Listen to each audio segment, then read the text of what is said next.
그동안 우리가 하나님의 말씀으로 창조하시고 이제 에덴 동산에서 어떻게 타락해 갔는가 하는 경과를 봤습니다.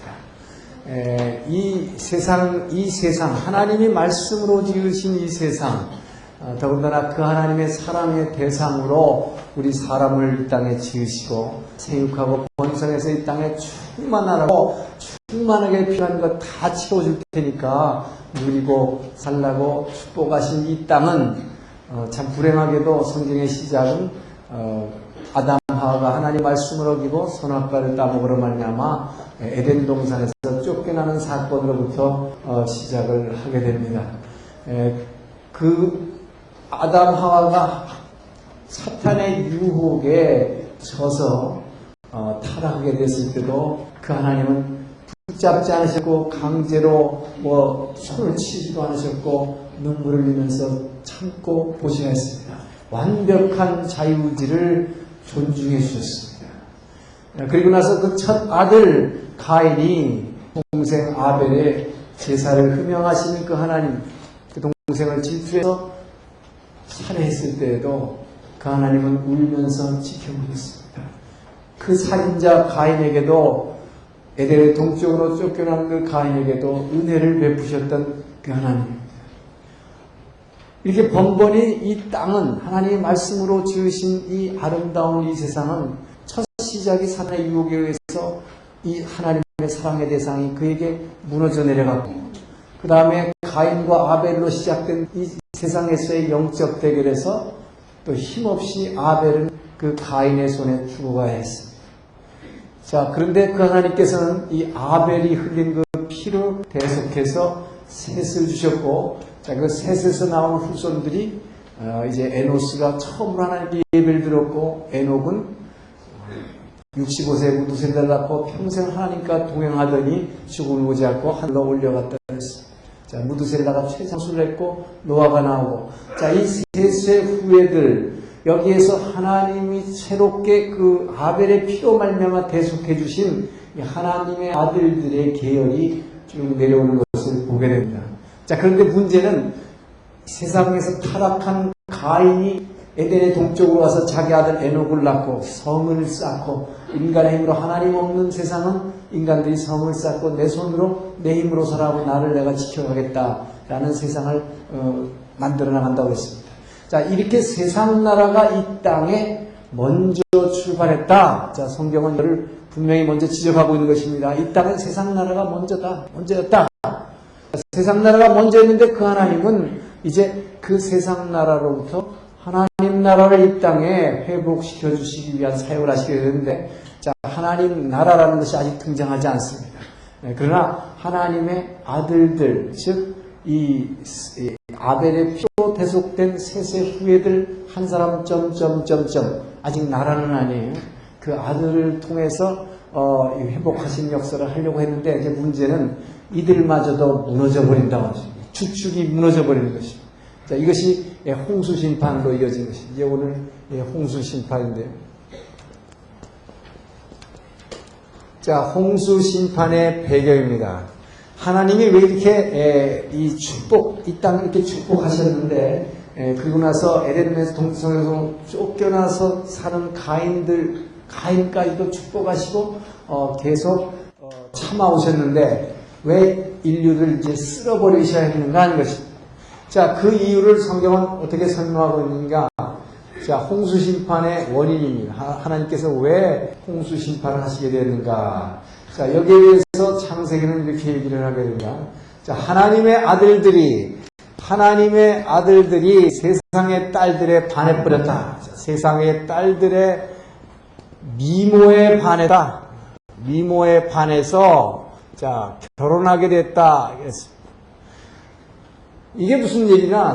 하나님의 아들들이 세상의 딸들의 미모에 반했다는 얘기는 이게 하나님의 아들들과 세상. 자, 여기서 보면은 세상 나라가 등장하고 거기에 아직 하나님 나라는 등장하지 않지만 하나님의 아들들이라고 명하고 있습니다. 이 하나님의 아들들로 명되는 것이 바로 이 셋의 후예들입니다.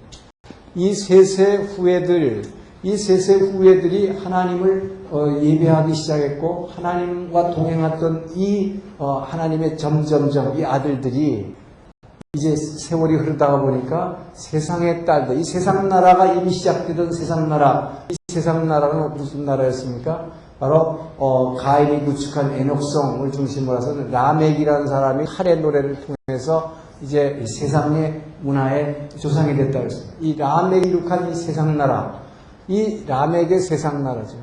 이 세상 나라에 속한 딸들의 미모에 반해서 보니 이게 뭡니까? 바로 이 사탄은 끊임없이 우리 하나님의 사랑의 대상의 사람으로 하여금 육을 자극해서 육을 따라가게 만듭니다.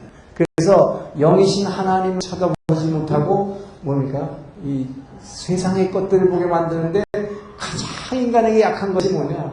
이 세상의 딸들의 여자들의 그 아름다움에 녹아나버리는 것이죠.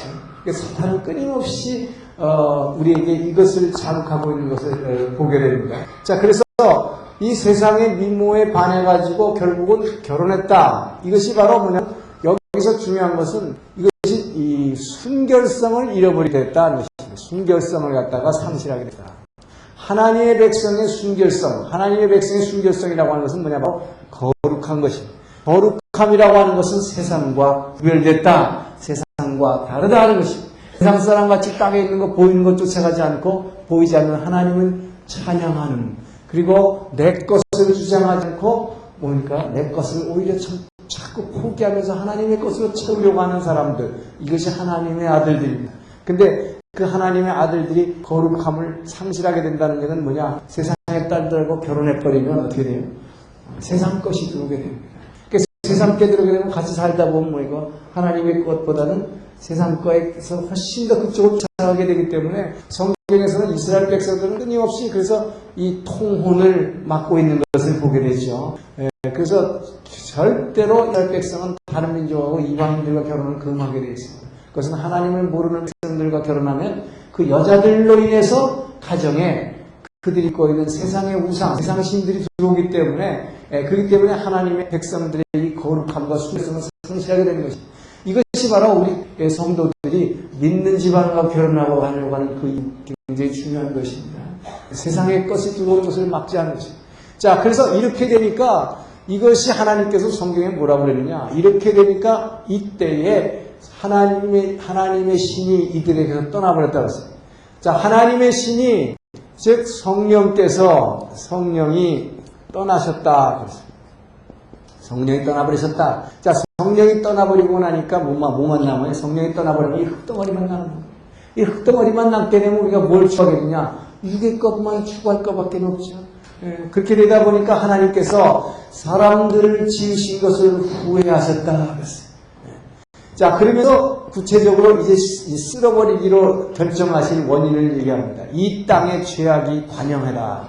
자, 이 땅의 죄악이 관영했다. 관영, great. 죄가 너무 심하게 편만해서 죄악이 관영하고 사람의 마음에, 어려서부터 마음의 생각에 계획하는 것이, 계획이 모두 악한 것 뿐이므로. 자, 인간이 마음에 생각, 계획하는 것들이 전부 악한 것만 생각하는 것 뿐이구나. 왜?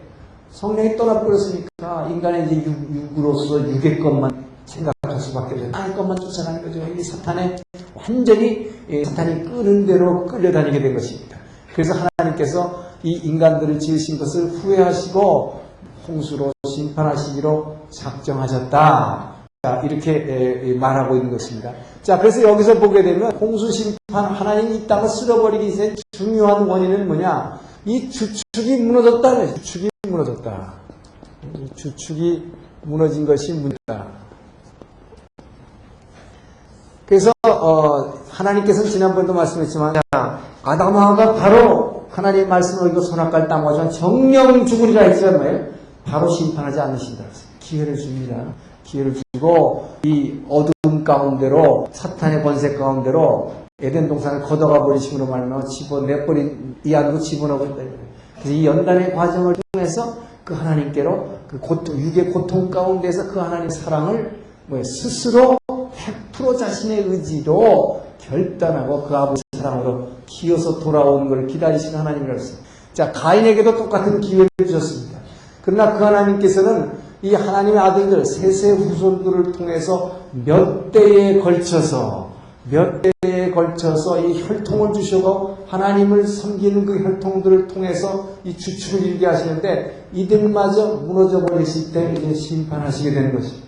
자, 이 주축이 무너졌는데 성경에서 보게 되면 구약시대 내내에 하나님께서 기름 부으신 자들이 있어요. 자, 하나님이 기름 부으신 자, 하나님이 기름 부어 세운 종들이 있습니다. 하나님이 기름 부어 세운 종들이 누구냐 하면은 바로 왕과 제사장과 선지자들이었습니다. 근데 이 중에서 구약 내내 보면은 왕들과 제사장 이 둘은 무너져 버렸어요. 끝까지 이 하나님이 기름 부어 세운 종 중에 무너지지 않은 것은 선지자밖에 없어요. 그래서 구약의 뒷부분이 전부 선지서, 바로 이 선지자들이 남긴 말씀으로 남아있는 것을 보게 됩니다. 자, 그럼 왜 이들은 무너지게 되느냐? 자, 보세요. 하나님으로부터 기름 부어 받아서 세운 종들이 세 부류가 있는데, 이 왕이라고 하는 것은 뭐냐? 이 사람들에게 필요를 채워주는 이 사명을 가진 사람. 그러니까 그 사람을 왜 밟아서 짓밟아서 착취하는 게 아니라 사람의 필요를 채워주는 것이 왕이에요.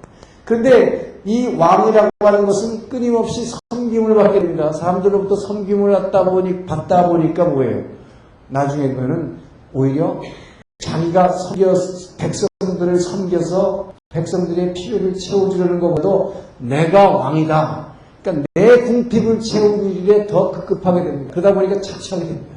그렇기 때문에 이 열왕기 상하에 나오는 왕들은 끊임없이 타락하는 것을 보게 됩니다. 자, 그렇기 때문에 여러분 이 세상에서 존경받고 세상에서 높임을 받는 거 좋은 거네 말이에요. 좋은 것 같이 보이지만 이 잡이 그렇게 좋은 잡이 아니다 말이에요. 이렇게 세상에서 섬김받는 것은 반드시 바로 그 섬김받는 일 때문에 뭐예요? 상대방을 착취하게 된다 이거예요. 그렇게 되기 때문에 여기서 자기의 위치를 떠나갈 수밖에 없어요. 하나님이 세운 기름 부어 세웠은 원래의 목적을 그대로 이행을 못하게 된다. 자, 그럼 제사장은 또 왜 타락하게 되느냐? 제사장은 왕하고 완전히 거꾸로예요. 제사장은 뭔가 자기 내 것은 완전히 버려버리고 내 것은 없고 뭐예요? 제사장들은 땅을 하나님으로부터 기업으로도 받지 못해요. 땅도 안 줍니다. 자기 게 없어요. 제사장은 내 게 하나도 없는 것입니다. 그리고 뭘 해야 되냐? 끊임없이 다른 이웃들 위해서 대속을 해야 되니까 고통스럽다는 거예요. 제사장들은. 그렇죠? 왕은 오히려 계속 섬김을 받다 보니까 원래 하나님께서 붙은 사명으로부터 벗어나기가 아주 쉽지만 또 제사장은 또 끊임없이 자기를 낮춰야 되고 자기 걸 챙기지 않아야 되는데 뭐 살다 보면 인간의 육이 연약하기 때문에 이 바로 오늘날 목사님들 중에 약점들이 여기서 나타나는 거죠. 원래 11조를 드리는 것이 이 제사장들에게는 자기 기업이 없기 때문입니다.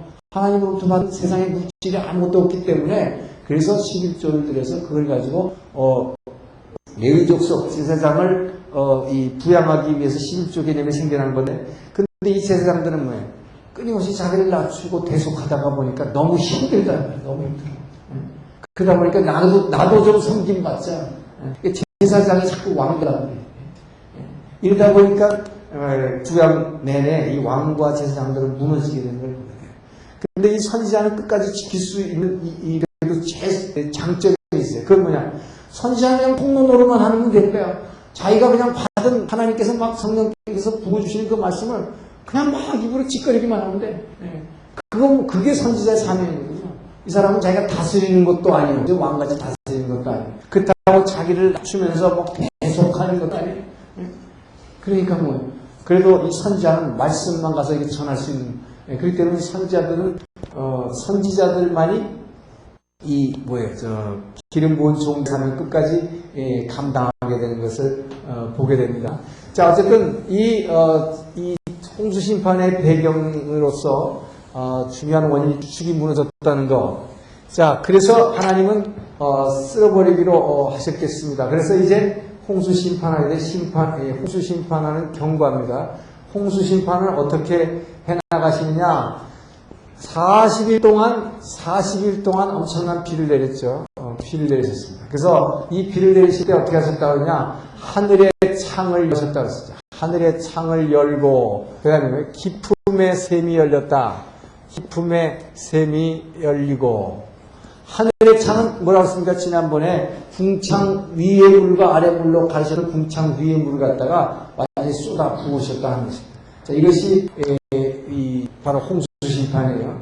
그리고 기품의 샘, 땅의 밑에 있는 샘물을 다 터버리니까 이게 여러분 왜 가능한 거 이걸 알아야 되는 거예요. 자, 우리가 뭐 물리학이라는 걸 잘 모른다 할지라도 이게 바다고 여기가 육지가 있다고 봅시다. 그러면 우리가 어렸을 때 자연 시간에 배운 거 비라는 개념은 뭡니까?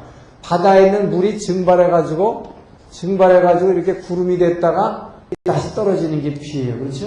그러면 아무리 비를 많이 내려도 여기 있는 육지를 다 덮는다는 건 불가능해요. 그래서 이게 소위 말하는 질량불변의 법칙이죠. 바닷물이 올라갔다가 다시 내려오는 거기 때문에 이 바닷물이 육지를 아무리 많이 덮어봐야 이 위를 다 덮을 수 없다. 자, 그러니까 뭐예요? 하나님께서 궁창 위의 물, 하늘에 있는 물 창을 열어버리니까 위에서 그대로 다 쏟아져 버리니까 이 위가 다 덮여버린 것이. 이게 바로 홍수심판의 개념이에요. 그래서 이때부터 생태계가 완전히 달라져가지고 이전까지는 이제 900년 몇 년씩 막 이렇게 1000년씩 막 이렇게 살다가 이후로 이제 맥시멈 100년 근처로 돼가는 거죠. 한 120년 정도. 오래 사는 사람들이 120년, 140년. 자, 어쨌든 40일 동안 비를 내렸는데 40일 동안 비를 내리고 나서 어떻게 했냐? 7개월간 표류를 했습니다. 여러분, 우리는 성경을 통해서 그냥 홍수심판이 있었나 보다 그러니까 그렇지 그 안에 들어가 있었던 사람을 한번 생각해 보세요. 누가 다 이제 물로 쓸어버리는데 하나님께서 소위 남은 자를 주셨는데 이 남은 자가 누구였습니까? 이 노아의 가족 8명이었어요. 8명이라는 건 뭡니까? 노아 부부와 그 세 아들 부부. 요렇게만 하나님이 남은 자로서 구별해 주셨습니다. 그래서 이 방주 안에 들어갔고, 이 안에 방주에 있었는데, 이 7개월간을 표류한다고 생각해 보세요. 물이 막 지구 전체가 물로 차가지고 둥둥 떠다니는 것입니다. 처음에는 마치 잠수함같이 위에 지구도 다 덮어가지고, 지붕도 다 덮어가지고, 비가 와도 새지 않도록 했어요. 근데 7개월을 지나면서 여기를 둥둥 떠다니다가 보니까, 얼마나 그 생활이 답답했겠네요. 얼마나 답답했네요. 제가 미국에 있을 때 The Ark of Noah라고 하는 그 영화 드라마를 본 적이 있어요. 제가 그걸 보면서 야 정말 힘들었겠다 싶더라고요. 거기서 보니까 그 영화의 작가가 막 상상 추리를 해서 썼는데 노아의 아내가 막 정신병자가 되더라고. 왜냐 생각해보세요 여러분. 7개월이나 떠다니는데 망망대해 아무것도 보이지 않는데 우리의 소망이 어디 있냐 말이에요. 하나님 우리 뭡니까? 살아나긴 했는데 다 심판하시고 우리만 살린 건 좋았는데 뭐예요? 암만 뛰어다녀도 어디 가서 상륙할 데가 없는 거예요. 미치는 거예요. 미쳐. 그러니까 막 그 안에서 자기네끼리 막 쌈질하고 막 난리를 칩니다. 막 발사를 못하는 거예요. 어떻게 도대체 뭐냐 이게 둥둥 떠다니는데 도대체 언제까지 떠다닐 것도 모르고 하나님이 뭐 말씀을 해주신 것도 아니고 말이죠. 그러니까 진짜 이 안에 있었던 이들의 그 마음의 답답함은 말할 수 없는 것이죠. 자, 이렇게 표류하고 나서 결국은 아라랏산에 걸리게 됩니다. 아라랏산에 걸리게 되는데 이 아라랏산에 이제 방주가 걸리게 되죠. 드디어 방주가 걸리면서 물이 빠지기 시작하는데 물이 얼마 동안 빠지냐? 4개월간 물이 빠지게 됩니다. 그러니까 물 빠지는 기간을 또 기다려야 되니까 이게 그냥 여러분 아라랏산에 딱 걸렸다고 이제 다 내려와라 이게 아니다 이 말이에요. 뭐예요? 물로 약 8개월 이상을 잠겨 있었던 땅이기 때문에 완전히 갯벌같이 돼버립니다. 갯벌같이 내려올 수가 없어요. 그러니까 물이 우선 완전히 다 빠지면 기다리는데 4개월이 걸려라. 자, 그래서 전부 합하니까 약 1년 10일 만에 방주에서 나오게 됩니다. 방주에서 나오게. 1년 10일 만에 방주에서 나오게 되는데 바로 이 하늘의 창이 열고 기쁨의 샘이 솟게 해가지고 가지고 물을 그냥 있는 대로 다 파버려가지고 이 땅을 다 뒤집어 엎었다. 다 뒤집어 엎었다는 게 뭐냐? 바로 처음에 하나님이 창조할 당시에 어떻게 했습니까? 궁창 위의 물과 궁창 아래의 물, 이게 궁창이고 하늘이죠. 궁창 위의 물과 아래 물로 구분해 놨어요. 이게 뭡니까?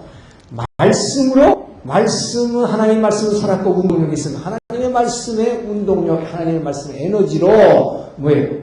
이 땅이 처음에 혼돈해가지고 물하고 흙이 막 섞여가지고 엉망진창이었는데 그야말로 얼마나 골치 아픈 이 땅을 하나님의 말씀이 내오는 것은 말씀의 에너지로 말이야 쫙 갈라놨다. 하나님의 말씀으로 갈라놨던 것을, 즉 혼돈의 상태를 질서를 부여했던 것을 뭡니까? 죄로 말미암아 어떻게 되죠? 인간의 죄로 말미암아 다시 어떻게 되네? 죄로 말미암아 여러분 그렇기 때문에 죄라는 게 뭐예요? 말씀에서 떠나는 거예요. 말씀에서 벗어난 게 죄입니다. 말씀으로 혼돈을 갈라놨는데 인간의 죄가 들어오니까 어떻게 되느냐? 다시 혼돈 속으로 들어가는 거예요. 이게 홍수심판. 그러니까 여러분들이 이 세상에서 결국 말씀에서 벗어난 이 죄가 들어올 때 바로 뭡니까? 혼돈 속으로 들어가는 거예요. 그래서 죄가 들어오고 나면 여담이 골치 아픈 일들이 많습니다. 그러니까 막 골치 아픈 거예요. 골치 아프다 이 자체가 뭐예요? 내가 내 삶 가운데서 말씀에 벗어났기 때문에. 그 말씀에서 벗어나면 다시 혼돈 속으로 들어가요. 질서가 무너지기 때문에. 이것이 홍수심판입니다.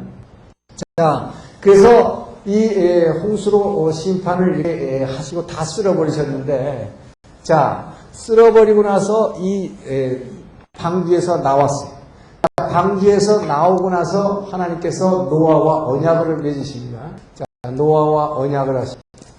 근데 노아와 제일 먼저 언약을 하실 때 하나님께서는 어떻게 노아가 그래도 방주에서 나오자마자 하냐? 노아는 방주에서 나오자마자 하나님께 제단을 쌓고 번제를 드리게 됩니다. 이 노아의 의인 노아의 믿음은 아직까지는 괜찮았어요. 그래서 나오자마자 하나님께 참으로 감사하다고 한 이 예배를 드리게 됩니다. 그리고 이 짐승들 중에서 번제를 잡아서 성결한 곳으로 하나님께 번제를 드리게 됩니다. 그때 하나님께서는 이것을 참으로 귀히 여기시고 노아의 믿음을 귀히 여기시고 어떤 언약을 주시느냐? 다시 이 에덴 동산에서의 언약, 에덴 동산의 언약을 재확인해 주셔. 이게 무슨 얘기냐? 바로 창세기 1장 20절 하나님께서 제일 먼저 이 세상의 모든 만물을 지으시고 뭐라고 했어요? 생육하고 번성하 이 땅에 충만하라고 했어요. 만물을 다 다스리라. 요 말씀, 바로 에덴 동산의 원축복을 다시 재확인해 주시는 것입니다. 일단 심판하셨지만 심판하고 남은 자들에게는 뭐예요? 내가 너희에게 모든 것을 다 줄 테니까 생육하고 번성해서 이 땅에 충만하라. 그래서 이 땅에 있는 모든 걸 다스리라. 누리고 살아라. 이 원축복을 재확인해 주셨다. 근데 이 창세기 1장 28절의 원축복과 홍수 후의 축복 조금 다른 점이 있어요. 그 끝에 뭐라고 되어 있냐? 한 가지 달라진 게 뭐냐? 이제 짐승들이 너희를 두려워할 것이다. 짐승들이 두려워할 것이다.